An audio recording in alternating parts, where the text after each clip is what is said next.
Mission Control in Houston said very early after the tragedy that it had no indication of any trouble aboard the spacecraft. The last words heard from the spacecraft were, Roger, throttle up.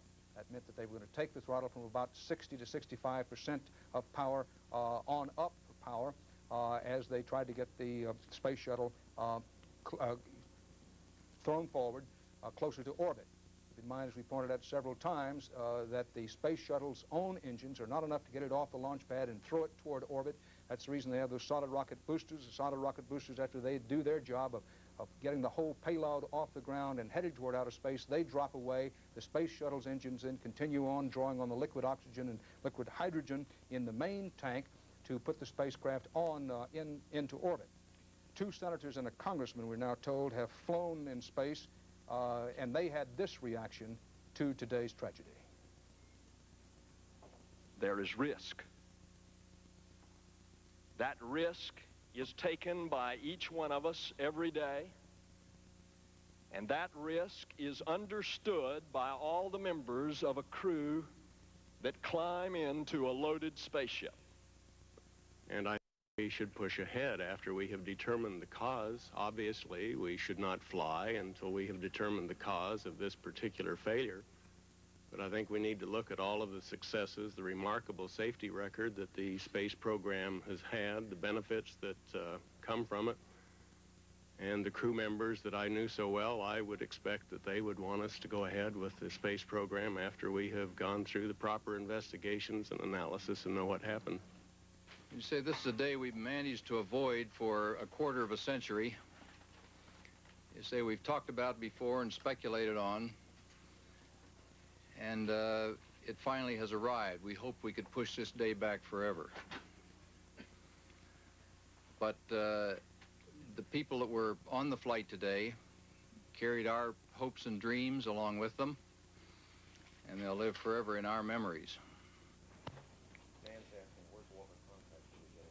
John Glenn, and who can forget those early space shots, and particularly the first one that John Glenn went up in, and there were moments of tension and extreme danger, but at that time no astronaut lost his life.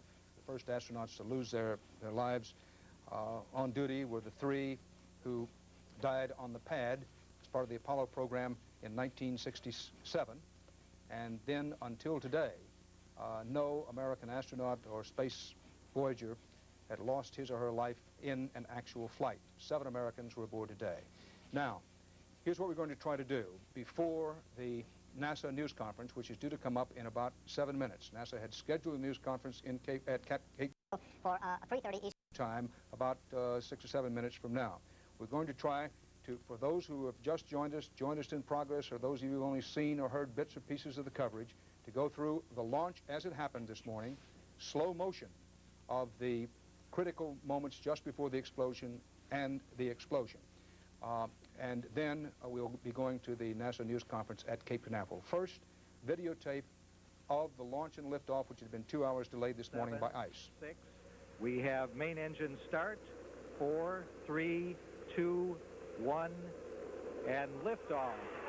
Liftoff of the 25th Space Shuttle mission, and it has cleared the tower. Now controlling. Roger, roll, Challenger. Good roll program confirmed. Challenger now heading downrange.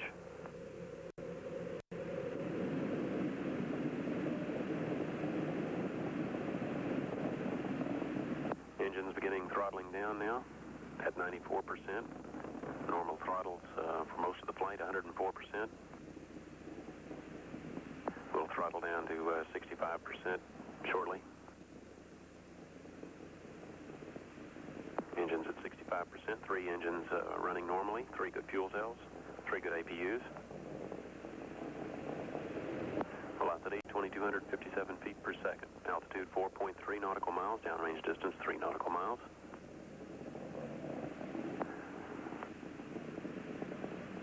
Engines throttling up, 3 engines now at 104%. Challenger, go at throttle up. Challenger, go at throttle up.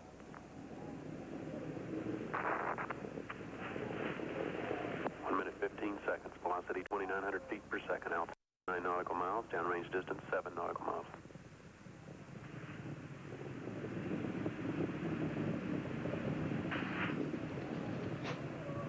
And the spacecraft, in increasingly small pieces of debris, rained down into the ocean off the coast of Florida. Now, we want to use our small model. We're going to give a slow motion videotape look at what happened. But before we do so, a review.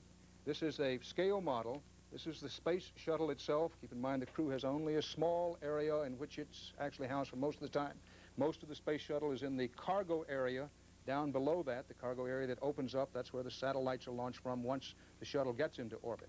The space shuttle itself sits aboard a huge fuel tank, about 500,000 pounds of liquid oxygen and hydrogen. This fuel is what fuels the space shuttle's own engines, the 3 engines right in the tail of the space shuttle. But those 3 engines are not enough to get the space shuttle up into orbit.